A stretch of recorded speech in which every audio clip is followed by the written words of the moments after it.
Καλησπέρα σας, καλοί φίλοι τηλεθεατές. Καλώς ορίσατε στην εκπομπή μας Faces, πρόσωπα. Welcome to our program, Faces. I have with me tonight Mr. Michael James, very well-known guy through London Greek Radio. He's doing the news every morning since 15-20 years ago, something like that. But before I go further, Michael, just let me say a big thank you to my sponsor, our sponsor, Mr. Vasilis Panayi, Dr. Vasilis Panayi, thank you very much, and the Vasilis for supporting us.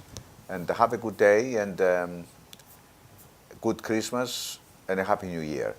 So, Mr. Michael James, how many years? Did I say 15, at 20 least years? 10. At least 10. At least 10 but it's more than 10, isn't it? I think so. We'd have to look that one up, Vasilis. Yes, okay, that's fine. So, it's every morning, 8:30, London Greek Radio.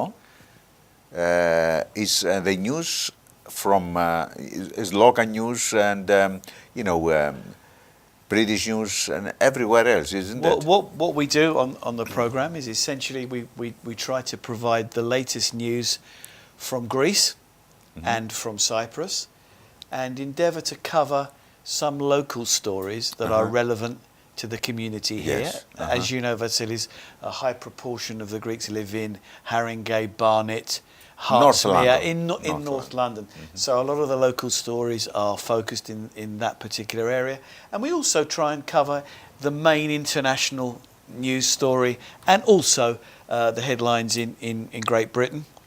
And I always finish with a light-hearted story as well. I know. Something which is not too serious. Yes. This morning I think I was talking about they're predicting that there's going to be a white Christmas in Athens. So something light-hearted. So many years, yes. I saw the article because you gave it to me. And I How read about it. that, a white Christmas in Athens? Good. Yeah, White it would be Christmas incredible. in Athens, yes. Might be a good idea, yes. Anyway, before we go to, more about news and, I'd like you to talk about Brexit as well. But before that, who is Michael James? I mean, he's not a Cypriot, but he feels a Cypriot, okay? You have a house in Protaras. Absolutely. Which I know that you have a house in Protaras. You're going to Cyprus, every year, nearly every year. Sometimes you go 2 times a year. Yeah, absolutely. And you love Cyprus, okay? But who are you? You are not Cypriot. Michael might be Michalis, but it's not Michalis, it's Michael, and it's not Dimitriou, for example, it's James, which is coming from... Actually, the family Janes is quite famous, a distant relative, of course. They specialise in writing books about aircraft and ships. You will see them in a lot of the museums. It's called Jane's Fighting Ships. It's a family, it's the same family. It's a distant relative. But that's the name, that's where it comes from. It's like, okay. But there's no Greek connection other than Vasilis, a series of incredible coincidences. Yes. For example, my mother's name was Alethea. Alethea, yes, the truth. And they gave her this name in the 1920s because apparently there was an actress, a famous actress at the time, so they named my mother Alethea. My birthday is on the 8th of November, which means it's my name day in Greek tradition. Okay. And my wife is called Michelle, so she has her name day on the same day. So there are a lot of coincidences. Yes. So, okay, you born in London, obviously. In University College Hospital, London, North London. Okay. And your parents are from London, both of them? My father was from the Camden area. My mother was born just round the corner from London Greek Radio, East Finchley. East Finchley. And she went to the Martin School, which is the school just opposite. Opposite, yes, I know. Yeah. Okay, so, but your wife comes from Belgium? She's half Belgian. Has a Belgian mother and an English father. English father, yes, Michelle. Okay, and you have one daughter? One daughter, yeah. Okay. You study here in London? Studied in London, As far as I remember, you told me some time ago, a very well-known guy, he was a presenter on London Greek Radio. He was with you in the same school, same class. Yes. Can you remember the name? Yeah. It will come to me. It will come to me in a minute. Okay. We went to the. Give me the name. We went to Quinton Kynaston, which was our secondary school. Yeah, secondary school. Yes. Yeah. And his name is Pari Levendi. That's right. That's the one. Yeah. I just used to call him Barry. We just used to call him Barry. So Barry, we went to the same school together. Too many years ago for me to quote. Few years. A few years ago.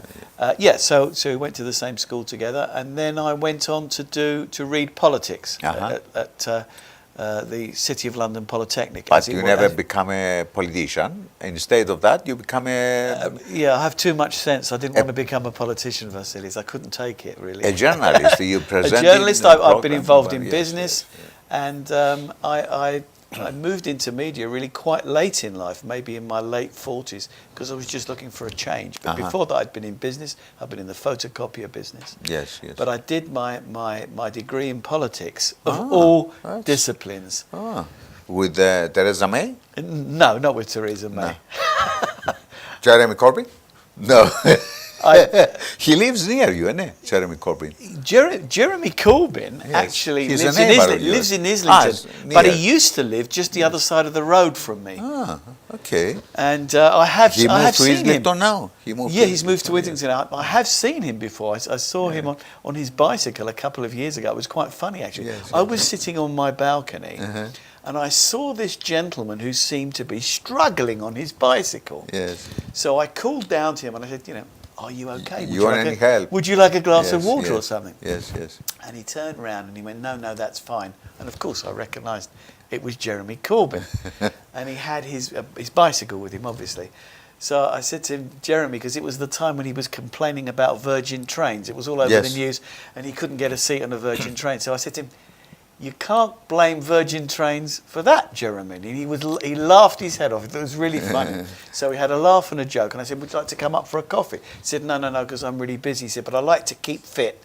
And I like to cycle up Highgate Hill, which is quite a steep hill. Yes. But yes, he lives close to me. Yeah. So you have one daughter? One daughter, Danielle, yes. Danielle, and she's married? She's married and she studied film. At the Northern Film School in Leeds. Okay. And she's currently in media, and I'm pleased to say that she's an assistant producer now, which makes me very proud. That's good. All right, that's fine. So, Michael, let's talk about the news on London Greek Radio. How you get into this? I mean, how you started? How do I find the news? No, how you get into this? I mean, look, how you get the job? I mean, I think I probably asked you, didn't I?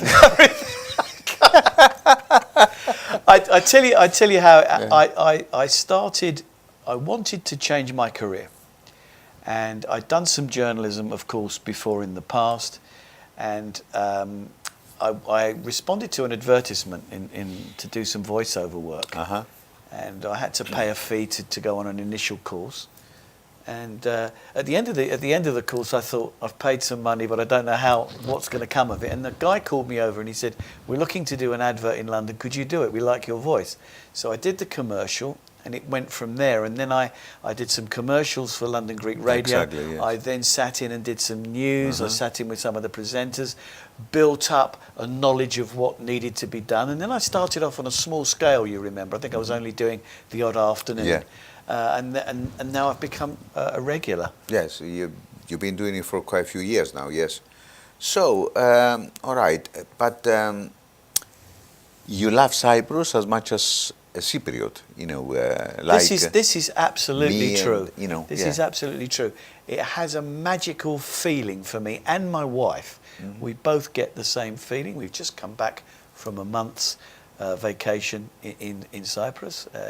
We spent lots of days even on the beach in November, which is unheard of. Sorry? What made you, buy the house in Cyprus? It's a very good question, Vasilis. We were looking to buy a holiday home. This is in around about 2002. Okay. And we'd looked in Spain, no disrespect to Spain, it just didn't give me the feeling. And a friend of mine who ran a restaurant in Crouch, a Greek restaurant, said, you need to go and have a look at Cyprus. I said, I've been to the Greek islands, but I hadn't been to Cyprus. You're not going to believe it, until 2003. And we went on an initial trip just to have a look. And really, it's just gone from there. I liked the area which we bought in, which was Protaras. We bought behind the church because we could see that they're not going to build any more houses. The view was to die for. It was absolutely impeccable. The house was already built, so I didn't have to wait. So I could see the layout, the architecture. Was it and everything. a new house? No, it wasn't. I wanted to buy something that was already built. Okay.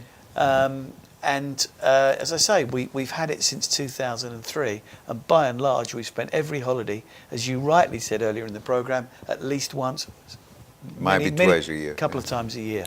Okay, so now approaching Christmas and all this, and because this Brexit and all this kind of thing, every day you have something to say about it in your news.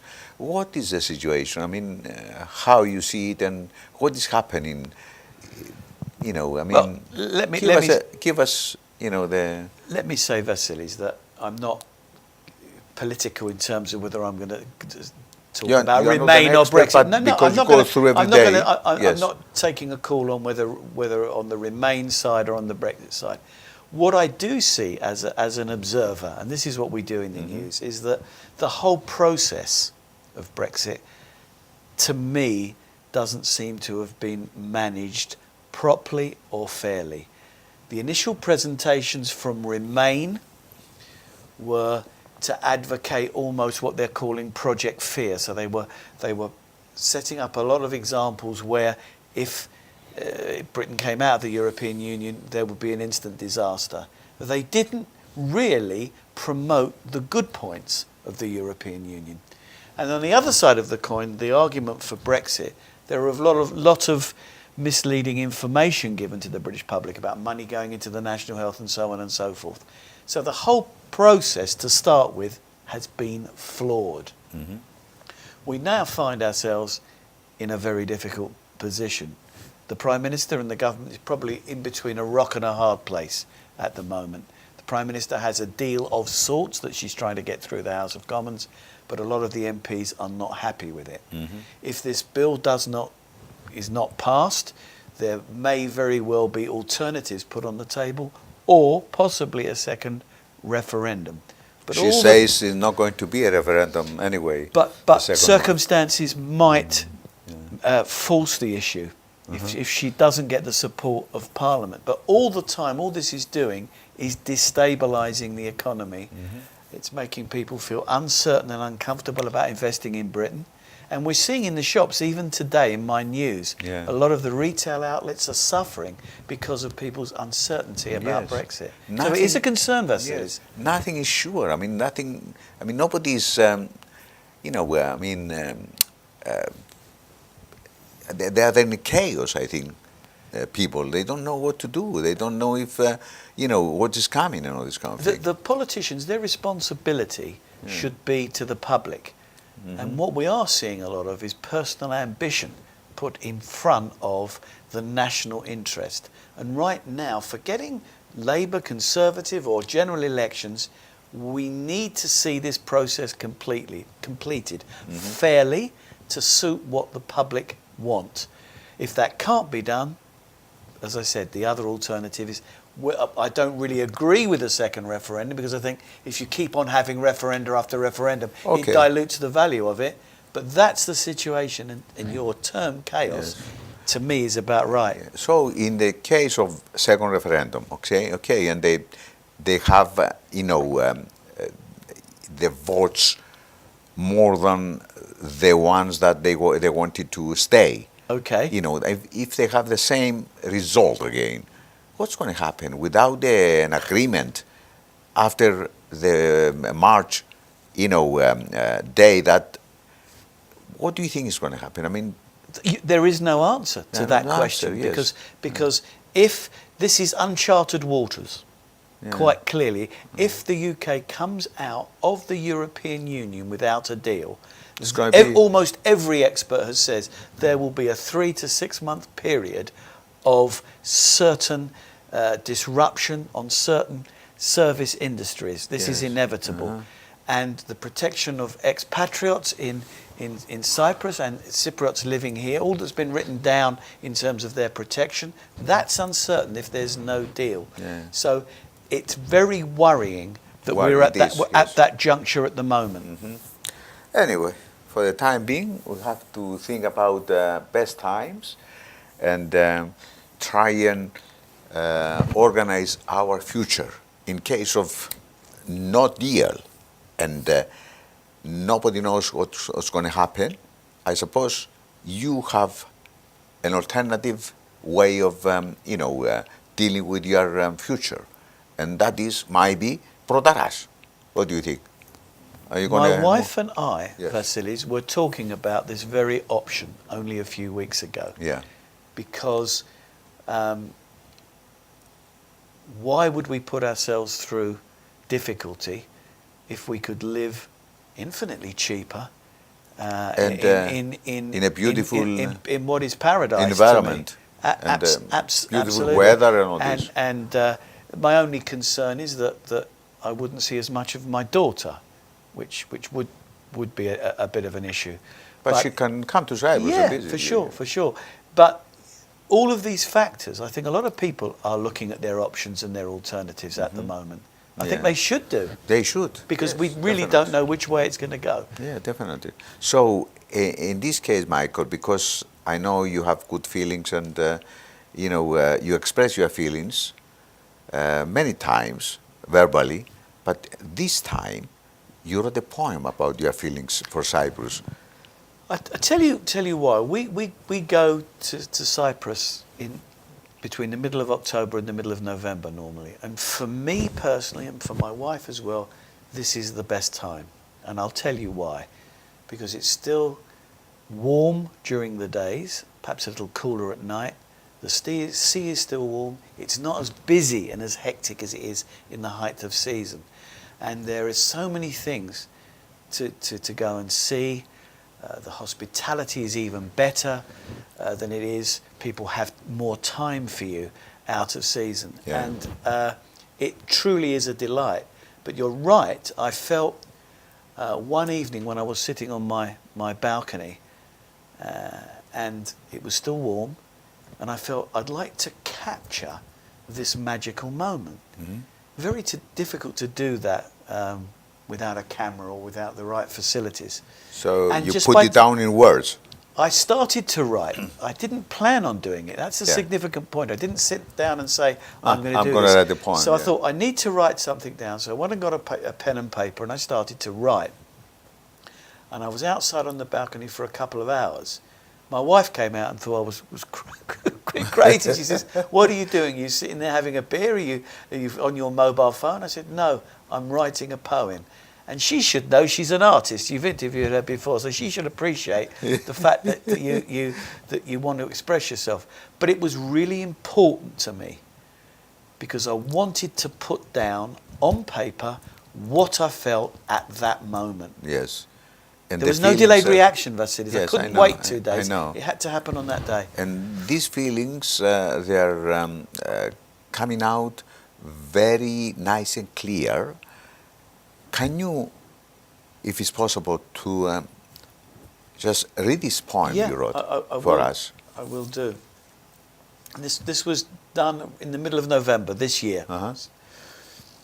It's called November Nights, Ios Elias by Michael James.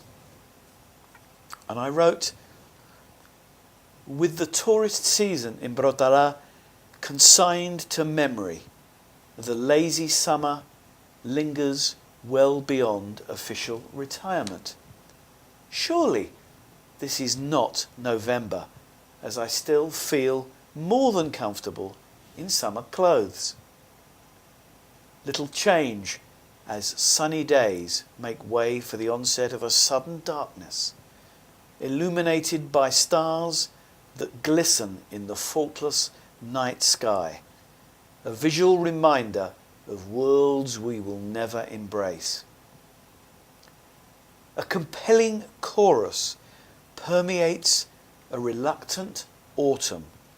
Oranges ripened under Mediterranean sun descend like giant raindrops on unsuspecting shrubs, while languid palm tree branches flap against each other in the gentlest of breezes. Sea spray from beyond Prophetess Elias sharpens the scent of cypress lemon trees.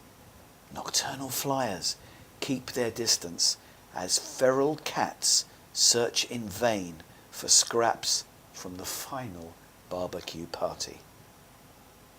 A peace exists, unknown in busier times, enjoyed regrettably by too few. Ios Elias in November, a divine blessing before winter's fall. Mm.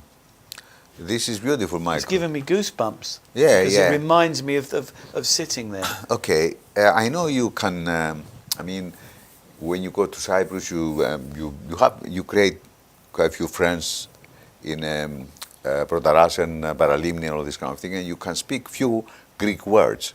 You can say few words like "kochini befti."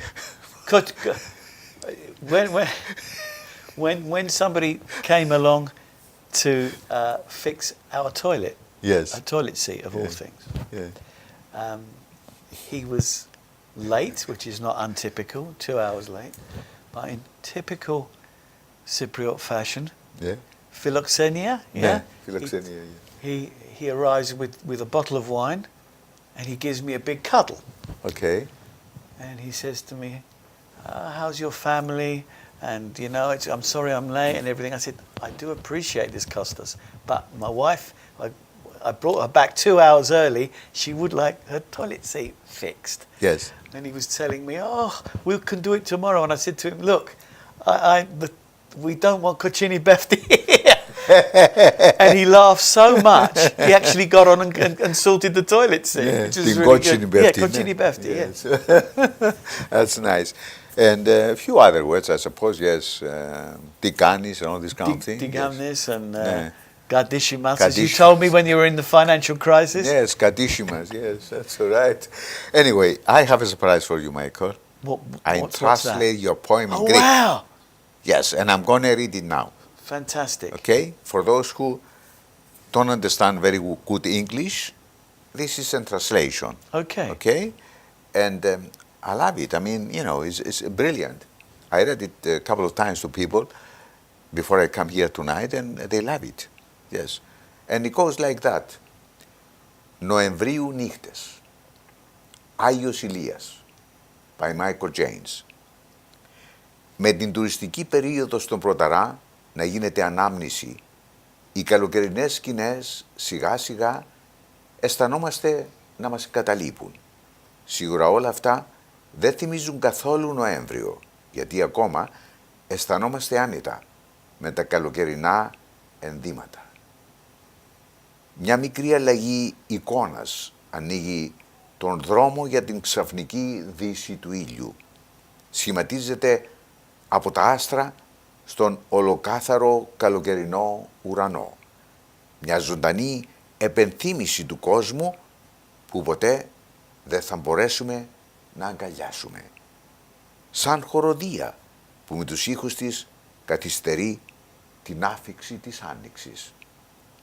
Τα πορτοκάλια παραμένουν κάτω από τον μεσογειακό ήλιο την ώρα που η δυνατή βροχή πέφτει στα ανυποψίαστα φύλλα των δέντρων που χτυπούν το ένα πάνω στο άλλο σχηματίζοντας όμορφες εικόνες.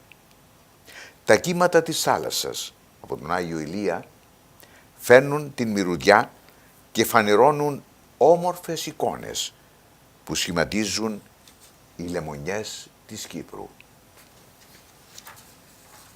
Τα μικροσκοπικά ζωήφια παραμένουν μακριά την ώρα που οι γάτοι ψάχνουν απελπισμένοι για απομεινάρια από το τελευταίο φαγοπότη.